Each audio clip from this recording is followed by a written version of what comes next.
going on, man? Good. How you doing?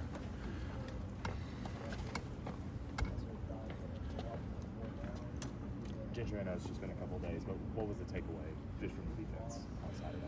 Yeah, man, that we're so close, but we're so far at the same time. And if you don't do the details to win, it's going to humble you. You know, we got humbled on Saturday, but we're going to move on. We're able to learn from it. But it's all a learning experience, you know. Like Coach V says all the time, it's a one-possession league, and we didn't do the steps that we need to do in the fourth quarter or in the second half alone to, you know, finish that game out. Talk about just the frustration, maybe just the open field tackles, just how much of an emphasis is that right now this week in practice? Yeah, all the fundamentals. You know, it's the little things that what got us beat. You know, wasn't the big things, wasn't the big plays. It was the little fundamentals, techniques, being in your gaps. You know, wrapping up, tackling. So we got to get back to the basics. And shoot, we're there. We just got to keep working. Gentry, you've been around for multiple OU Texas games, and you know how emotional that game is, and especially the week after. I mean, what's going to be important this week in terms of preparing for South Carolina and coming down from the highs of that game? I would say the biggest thing is not let Texas beat us twice. You know, what I mean by that is not let that game, you know, linger on to this week. You know, we still got an SEC opponent on the road, and as y'all know, that it don't get easier. So we just got to continue to, you know, get back to the basics, reload. You know, Texas happened, we got to move on. You know, it's unfortunate, but we got a team in South Carolina that they're playing good football right now. Speaking of which, your first thoughts on Sellers and Harbor? You know, two amazing athletes, you know, great football players. You know, they're good. They're extremely well for their team. You know, Sellers, I think, you know, he's able to show what he can do.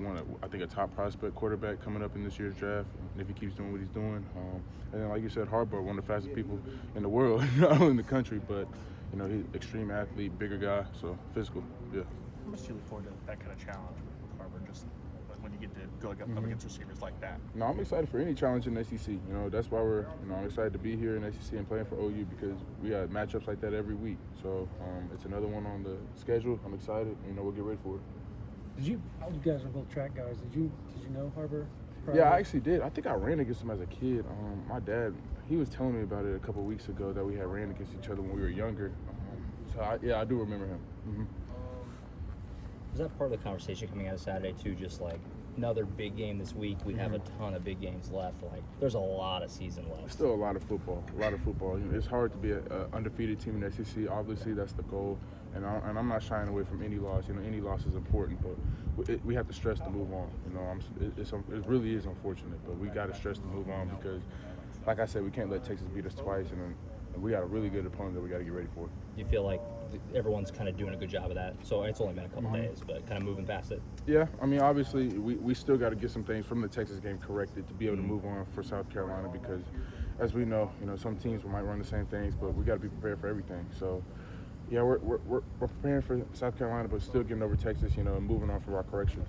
Talking to RJ and R. Mason just after the game, they were just pretty down on themselves. What was it like to come together as like a leadership group just to pick each other up while you're still trying to turn the page? Most definitely. I think for them too, you know, if they were down on themselves, it just means that it means a lot to them. You know, they understand that you don't get a lot of chances to play in that Red River game, and when it means a lot to you, you know, you're not going to feel the best after you don't get the result you want when you put the work in. And I think they understand that, but those are two guys that, you know, they played a lot of ball, especially in the SEC, so they know what it takes to, you know, to reload every single week. And I have complete faith in them that they're going to go out there and do their job again this week at a high level. Appreciate it. Thanks, man.